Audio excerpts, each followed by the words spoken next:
This is by far the most prepared and excited I have ever felt going into the new year, which I feel like that says a lot coming from me because I'm always such a big New Year's girl. Winter is always when I'm the most productive and into the like self-improvement type of things. I don't know what it is about winter, but I feel like since the weather is cold and disgusting, it gives me permission to almost stay inside and just like focus on myself and get a lot done. I am such a big New Year's goals, New Year's reset type of person, but 2024 was the first year that I actually felt like I did it in a sustainable way. Like I actually set super intentional goals. Since the goals that I set were super intentional, I actually did think about them consistently throughout the year and continue to make progress on them. Whereas before 2024, I feel like I would always just say like, oh, I want to eat healthier this year, and then I would never think about it after like the first or second week of the year. Now we're obviously in 2025, and I do feel like I have really refined my process for New Year's goal setting. So that's what we're going to be talking about in today's video. This is going to be a little plan with me video. So in this video, I'm going to be breaking down my entire process and system for planning out my annual goals, my quarterly goals, my monthly goals, and I'll show you exactly how I do all of that. I think the biggest reason why 2024 actually was super successful in terms of setting goals and then being consistent with my goals is because I was super intentional about where I set my goals in 2024 and how I wrote them down, where I put them, so that I was actually looking at them on a consistent basis. For 2024, I feel like I would just write down my goals somewhere random, like on a piece of paper or something, and then I would never think about them after January 1st. In 2024, I became such a Notion girl, and I feel like this helped me a lot because I had an actual centralized hub for literally everything in my life. I'm not going to walk through my entire Notion planner in this video. We're only going to be talking about the goal setting section, but I do have an entire iPad tour video where I walk through all of the different pages of my Notion planner, so you can check that out as well. From the home screen, we're going to go down to the page called Future You. This is my goal setting page. The page we're mainly going to be using throughout this entire video because this page is a really good centralized hub for all of my annual goals, my quarterly goals, and then it has some monthly pages as well. This is what my personal Future You page looks like for 2025, and I love this page so much. I'm so excited to be talking through it because I put in a lot of work on this page over the last couple of weeks. I really wanted to be intentional about what went into this page, so everything on here serves a purpose versus the cover, and I just made this super quickly in Canva. It does come with all of the Canva templates as well, so you can make edits to all of them and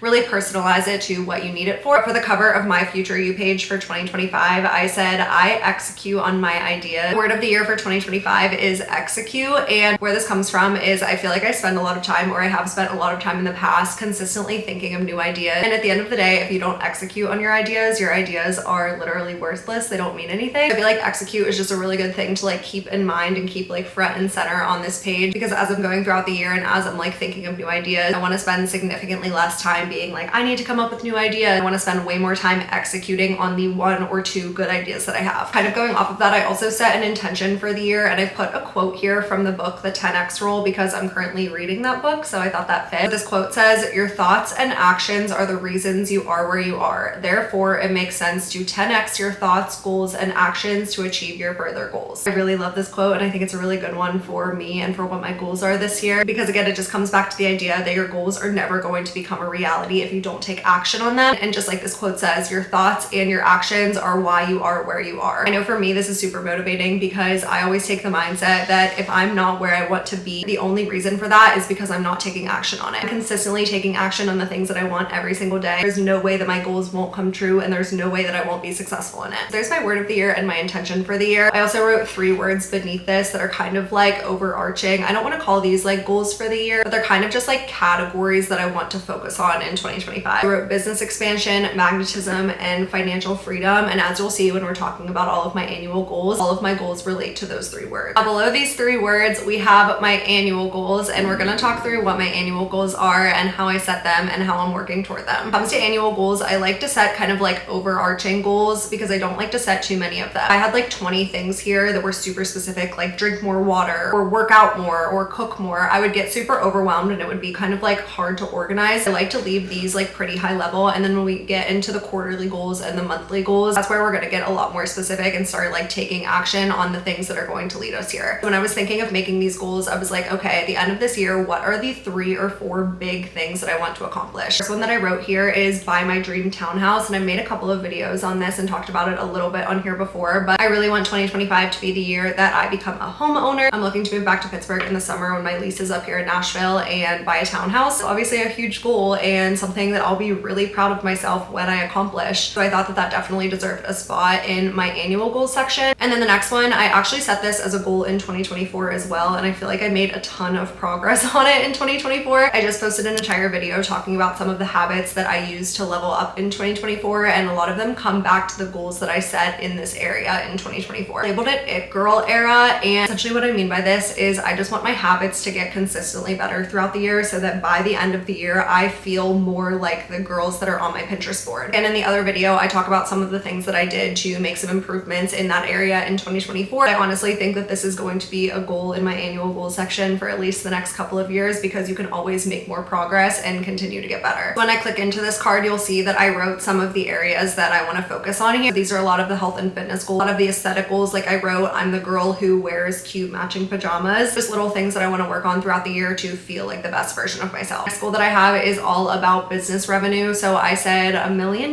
in business revenue this year, which is high. Obviously, I did not make $1 million in business revenue in 2024 by any means. But again, I'm currently reading the book, The 10X Rule, and this entire book is all about the idea that when you set goals that are like 10x the goals that you were going to set, so much more effective, because when you set those large goals, you know that you need to 10x your actions in order to get anywhere close to that goal. Let's say in 2024, I made $70,000 in business revenue, and I wanted to set the goal to make $100,000 in business revenue this year. In my mind, I wouldn't really have to change that many of my actions in order to make that little bit of a jump. But if I made $70,000 last year and I wanted to make $1 million next year, my brain is going to have to go, okay, what are the things that I need to change in my life in order to hit that goal? And those changes are going to be so significant that it will become possible for you to hit that goal. When it comes to your career, business, money, I love setting big goals. I love working toward those goals. We'll see if it serves me well again in 2025. Last one, I debated putting this on here because I honestly don't know if it's something that I want to happen in 2025. This might be a 2026 thing, but essentially for years, literally since college, I have talked about going to Southeast Asia. I really want to go to like Thailand, Bali, Vietnam. I stayed abroad for a semester sophomore year of college when I was 19 years old, and I went to Europe. And when I came back, I really wanted to do a second semester over in Southeast Asia because I was like, I cannot afford to go to Europe again.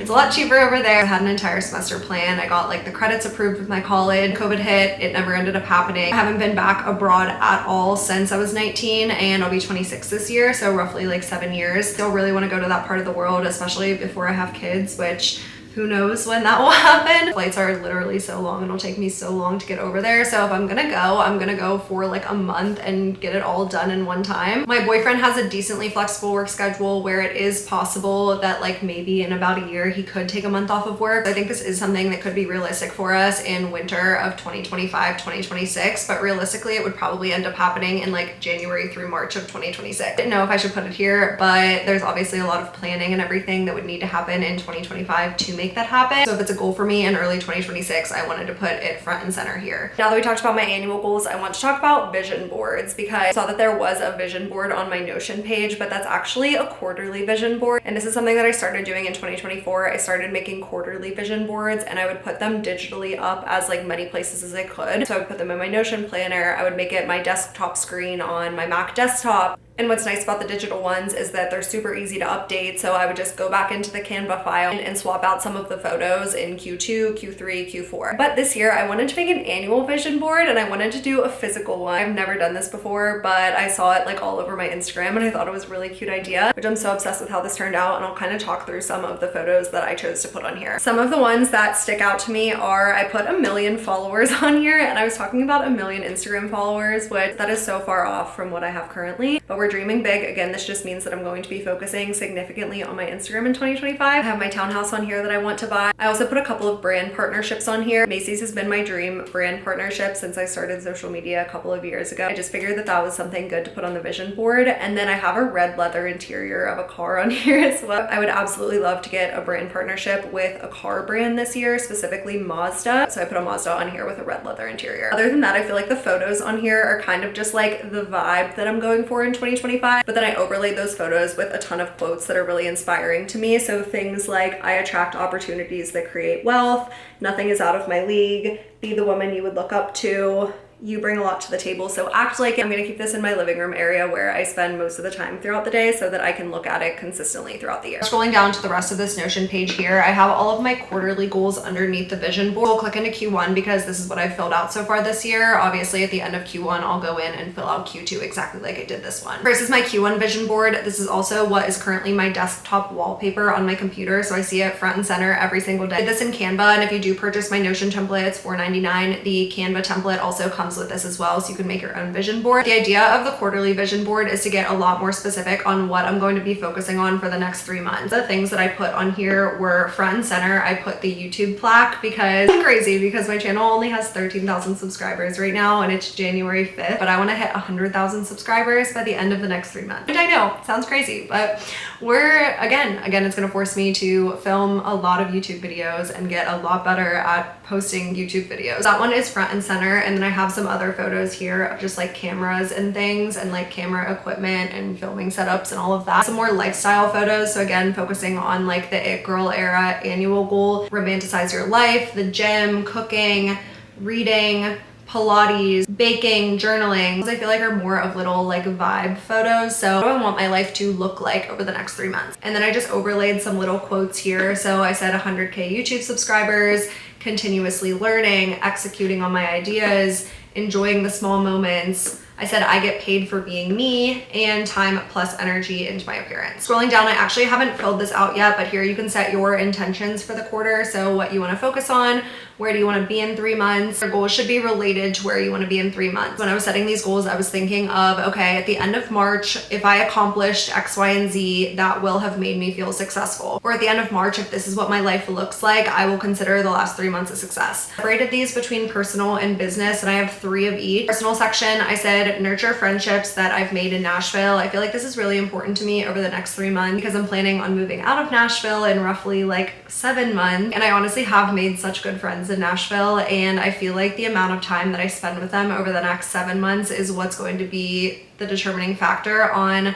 whether or not I continue to see those friends after I move back. So if I spend the next 7 months really nurturing those friendships and really getting close to these girls, I do feel like after I move back, we will continue to be friends. If I take the attitude that like, well, I'm moving back, so there's no use in me spending time with anyone down here, then when I move back, I realistically won't be talking consistently to any of these girls, and that makes me sad to think about. So that is one of my big goals for Q1, and then also for Q2 is nurturing those friendships. The other 2 personal goals are consistently tracking 15 habits per month. So in January, February, and March, I'll be tracking 15 habits, 5 morning, 5 evening, and 5 weekly habits. I have a habit tracker in my Notion planner, and I've been posting some videos on my Instagram about which habits I'm tracking, how I'm tracking them. But the idea is that tracking 15 per month. So again, like tracking 5 morning habits per month. At the end of January, those 5 habits will be a habit and will be part of my routine. So I can go focus on 5 new habits in February, and I will still be doing the 5 habits that I was focusing on January. So the idea of habit tracking every single month is just letting your habits compound on each other to make yourself a better person by the end of the year. And then the other personal one was that I said spend quality time with my boyfriend over the next 3 months. He's actually deploying for a couple of months at the end of Q1, so he'll be leaving like end of March. That obviously makes me really sad. He's not going to be gone for that long, only like 4 months, but I spend as much time as I can with him in Q1 because of that. So I put that on here just to remind myself that like, yes, I have a lot of work goals, but my friendships and my relationships are still important, and I still want to spend a lot of time with the important people in my life. And then on the business front, I have a really exciting product coming out in either Q2, potentially Q3, but hopefully Q2 of this year. I can't exactly share a lot of the details yet, but I want to get the beta group up and running for this product. So I definitely don't expect a full launch to happen in Q1, but at least I want to get the beta group up and running. I said 100,000 YouTube subscribers, which we already talked about, and 200,000 Instagram followers. But I'm at 125 right now, so that is a big jump in 3 months. But I'm feeling good about the content, and I think that I can hit these goals if I focus on it. Scrolling down further, I have my monthly goals in here as well. We get into the monthly cards, these are less about goals and these are way more about action. If I click into this January card and make this full width, You can see all of your quarterly goals here to remind yourself what you're focusing on, but then the main part of this page is all of the monthly tasks that you need to do to get yourself closer to those goals. Here again are my Q1 goals, and then I listed some of the monthly actions, so the things that I need to do in January to get myself to my goal. I won't talk about all of these because these probably won't all make sense, but things like I need to do my taxes by January 15th. I need to do a pitch deck for the business proposal, a creator coaching call this month. I love these pages because they're very simple, but they're also very, very action focused. I can list out exactly what I need to do by the end of the month and check them off when they're done. And that brings us to the end of today's video. I hope you enjoyed this, and I hope it inspired you to go make a system that works for you to create all of your annual goals, your quarterly goals. I love this time of year. I feel like it's such a good time to get organized, really think through what you want out of this year, and then make a plan to go after. I'll leave the link to my Notion planner in the description of this video. And like I said, go check out my iPad tour if you want to see all of the pages of the Notion planner. But if you enjoyed this video, it would mean the world to me if you liked and subscribed, and thanks for following along to my channel.